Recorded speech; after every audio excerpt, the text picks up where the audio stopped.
Dear Carolina, my name is Marius Woodward. Looks like we have a couple of things in common. We are both patients of Shriners hospitals, and we both love being active. My story is different. I'm a burn survivor. This place is far from Marius, Romania, where I was born. It's been a long road and it hasn't always been easy.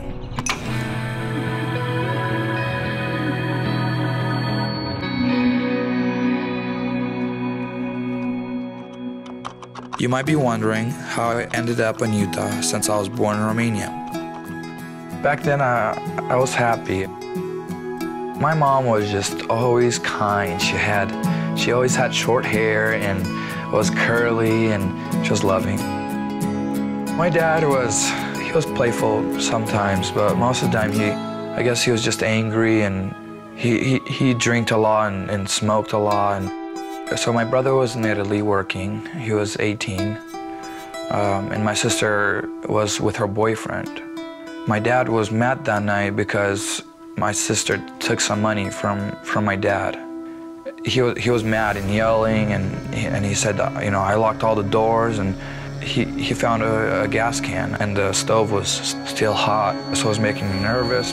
My mom was crying, and I tried to get up and jump to my mom's bed, and it was a little bit of gap between. So my dad saw that, and so he took the gas can. It was open, so he put it on the stove and kind of threw some right in the middle between the beds. Immediately, the flames just came up. I just wanted to survive. I wanted a mirror. I wanted a mirror to see what I looked like, and I just sat there and just looked, and it was sad.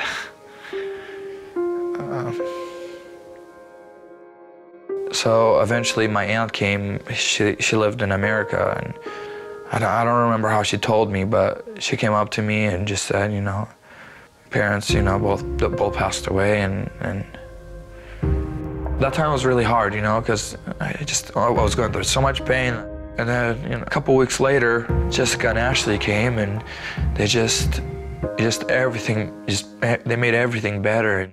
So in Romania, we worked at an orphanage, and the hospital was actually on the other side of town. And we would walk to the hospital and work with kids that didn't have parents there with them. Some nurses came up to us and they said, there's a little boy here who his parents actually died in a fire, and it's his birthday today. So that was the first time we were able to see Marius. That's really what got the conversation started between me and Jessica about bringing him here, was after that birthday party on the walk home. Ashley had been in Romania for probably about 3 weeks. We'd been in close contact, just, you know, FaceTiming and Skyping and everything. She called and told me about Marius, and it all started a little bit, you know, we met this young boy. He's 8 years old. He was in a terrible house fire. Each phone call was a little more information and a little bit more devastating to hear about it. And I remember saying, Ashley, do you have any idea what you're asking? Ashley said, you know, we have to try. There were no more plans for any more surgeries. The girls wanted to see if there was something that we could do. And I said, huh, he lives in another country. There's the logistics of, you know, helping someone like that is just astronomical. We became committed to bringing Marius to the United States. We were going to give it our absolute very best shot. The very absolute first step was to find someone who would do his medical care. We had no idea where to begin. But I thought about it, and we discussed it a lot. And I knew about Shriners Hospital for Children. Ionuț had to agree to become his legal guardian. Romania wouldn't release him as an orphan, and Shriners needed him to have a legal guardian. So that was tricky, but everything became hopeful when Shriners Hospitals got on board. His first surgery was in October, and then it was decided shortly after that he would finish out that school year and then come and live with us. One of the first surgeries he had was to help take care of his eyelids, because you can have significant problems with dryness of your eyes and exposure of your corneas causing problems down the line. Then as we went through it and talked about things, one of the main features of your face is the central part and the nose. And so at that point, then he also had multiple reconstructive surgeries to essentially reconstruct the nose. He then had multiple hand surgeries kind of in the interim during the same time, and this overlapped. So in the beginning, he had no fingers at all. A toe-to-hand transfer is probably the most difficult operation, maybe of all operations, because it involves dissecting either the great toe or the second toe in the foot, not only with all the bones and the joints, but the tendons that flex the toe, extend the toe. We're pretty sure that Marius is the only person in the world who's had 6 toe transfers.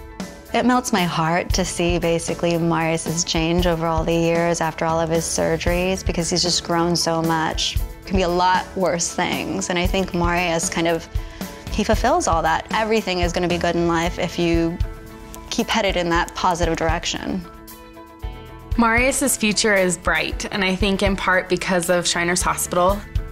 He has the opportunity to move forward with, new fingers, new hands, a new nose, all of those things that we take for granted he now has. And I think that with those things and with his story, he can go places. Me and him, we kind of like to compete a lot. Let's see if we can smile first. And gym is the most time that we spend together and being together at the gym. It's great for me working out with him and seeing him being able to lift weight and function pretty normal like everybody else. And it's no excuses, You don't need to have no excuses. That'd be cool if I was a model, because I love showing myself, and I accepted myself of who I am, and with all these scars, they represent something. They represent what you went through. The thing that I hear the most from him is hard things happen to people. Really hard things happen to people. You can do it. You're strong enough. Try not to be discouraged. Just everything's going to be okay. So I think he wants to give hope to people. It's all right to be sad and cry. It's good to have the sad moments, but you just need to push yourself and stop looking, as yourself as a different person and just as a new person. This happened, for your reason. I think those angels and my brother, my sister, and the 2 girls from America that brought me here and, got to meet Shriners Hospital for Children, and without them, I don't think I'd have gone that far in life. And I don't know really any other organization that could have done it, that would have had all the tools, the orthopedics and the burn care, to be able to take care of his complex case. I hope you can see and understand fully with the deepest part of your soul what you've done for this boy. The words "thank you" don't seem like enough. I think if it wasn't all the people that helped us from America and Shriners Hospital, I don't think he could have finished the fight. That's what I'm the most grateful. I would like to thank the staff, the doctors, everyone that works there, from the people that bring animals and pets in for the children, to the charge nurses, to the surgeons for Shriners Hospital for Children. They've just been amazing, and thank you from the bottom of our hearts. You've been just really wonderful to our family. My mom, I think she's really proud, and now I have the chance, to help others too, and I think that's what she wanted, and yeah. Well, that's my story. I hope we can work together so that others will get to know more about Shriners Hospital for Children and all that it does for kids like us. So that's it for now. Hope to meet you soon. Marius Free Woodward.